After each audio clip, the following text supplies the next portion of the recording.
नमस्कार मित्रों, स्वागत है आपका हमारे चैनल किंवदंती में। दोस्तों, ये हमारी बुक सीरीज मेलुआ के मृत्युंजय का पहले अध्याय का दूसरा भाग। तो आइए शुरू करते हैं बिना किसी देरी के। कबीले को अपनी भूमि छोड़े हुए 5 दिन बीत चुके थे। मेलुआ जाने वाले मार्ग में एक बहुत बड़ी घाटी के तल के किनारे उनका कारवां रुका हुआ था। शिव ने 3 गोल घेरों में अपने पड़ाव को व्यवस्थित किया। सबसे बाहरी घेरे में याकों को बांधा गया ताकि घुसपैठ की दशा में वे सचेतक के साथ साथ रक्षा कवच का भी काम कर सके।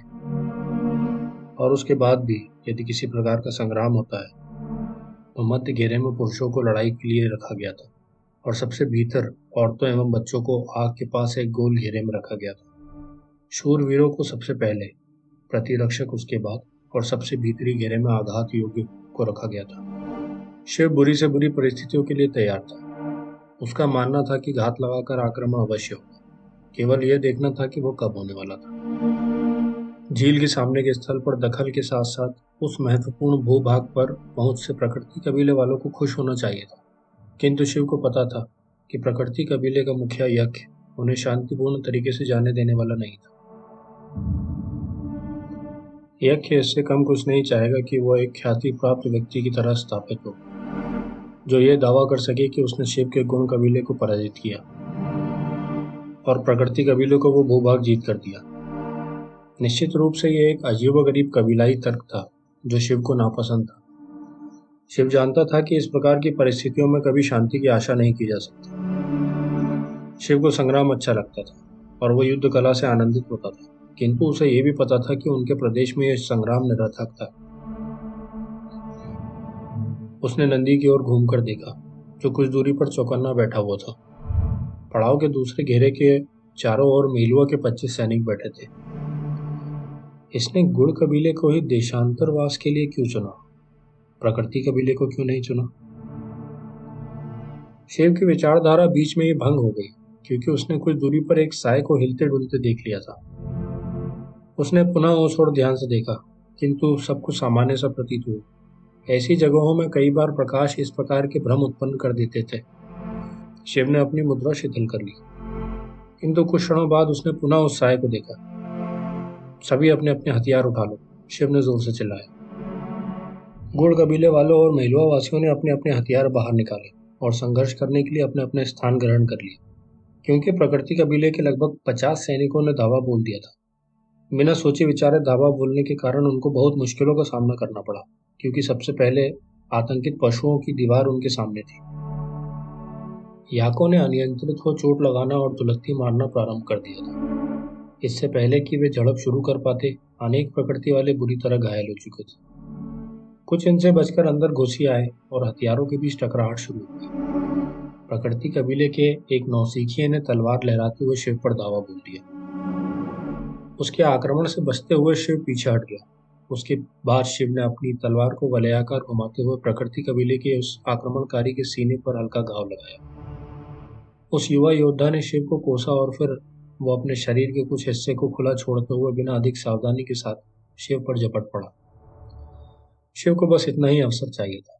उसने बर्बरता से शत्रु की आंख को काटते हुए अपनी तलवार उसके पेट में घुसेड़ दी, फिर तत्काल ही उस तलवार को अंदर ही घुमाते हुए बाहर निकाल लिया और उस प्रकृति कबीले के नवयुवक को शनय शनय दर्दनाक मृत्यु के लिए वहीं छोड़ दिया। शिव ने पीछे पलटकर देखा तो एक प्रकृति वाला एक गुण कबीले वाले पर आक्रमण करने के लिए तत्पर था। उसने तत्काल ही ऊंची छलांग लगाई और उस प्रकृति कबीले की तलवार लिए हाथ पर वार कर उसका विच्छेदन कर दिया। इसी दौरान शिव समान युद्ध कला में निपुण भद्र अपने दोनों हाथों में तलवार लिए 2 प्रकृति वालों से एक साथ लड़ रहा था। उसका कुबड़ उसकी तलवारबाजी में बाधा नहीं डाल रहा था, क्योंकि वह अपने भार एक ओर से दूसरी ओर बड़ी सरलता से ले जा रहा था।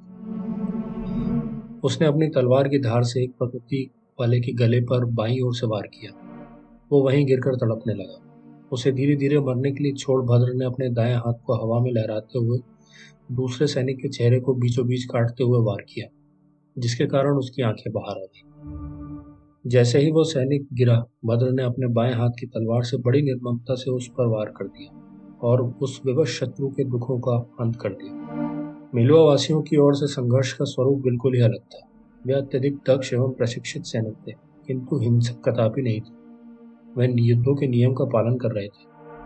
और किसी के भी प्राण हरने से हर संभव बच रहे थे। प्रकृति वालों के सैनिकों की कम संख्या एवं कमजोर नेतृत्व के कारण कुछ ही समय में उन्हें मुंह की खानी पड़ी। लगभग आधे से अधिक लोग मारे गए थे और जो बच गए थे वे अपने घुटनों के बल गिरे क्षमा प्रार्थी बने हुए थे।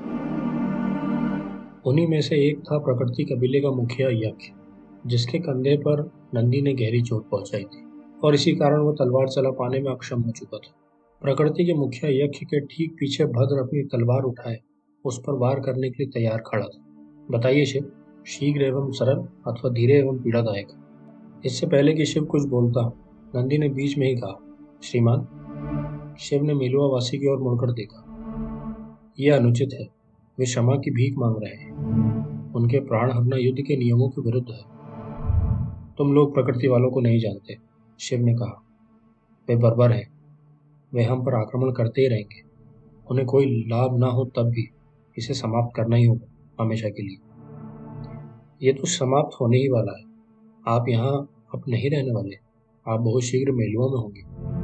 शिव शांत मुद्रा में खड़ा था।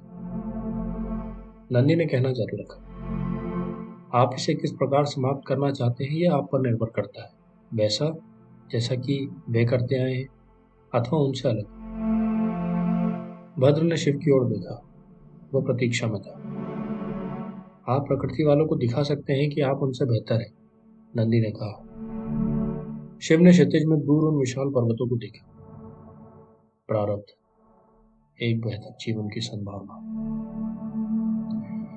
शिव के मन में एक विचार कौंधा। वो भद्र की ओर मुड़ा और उससे कहा, इनके हथियार ले लो, रसद आदि ले लो और इन्हें छोड़ दो।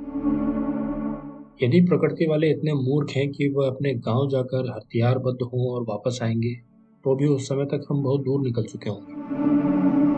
नंदी ने शिव की ओर ध्यान से देखा। उसे एक आशा की किरण दिखाई दी। उसके मन में एक ही विचार गुंजायमान था कि शिव के पास दिल है, उनमें संभावना है, कृपा कर उसे वहीं रहने दें। हे भगवान राम, मैं आपसे प्रार्थना करता हूँ कि उन्हें वैसा ही रहने दें। शिव उस नवयुवक सैनिक के पास गया जिसे उसने अपनी तलवार से घायल कर दिया था। वहीं भूमि पर पड़ा वो छटपटा रहा था।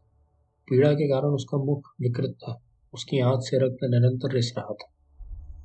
पहली बार शिव को प्रकृति वालों के ऊपर दया आई। उसने अपनी तलवार निकाली और सैनिक को पीड़ा से मुक्ति प्रदान करी। तो दोस्तों, यहाँ पे मेलुआ का मृत्युंजय अध्याय 1 का भाग 2 समाप्त होता है। हम बहुत जल्द फिर मिलेंगे इसके अगले भाग को लेकर। तब तक के लिए धन्यवाद।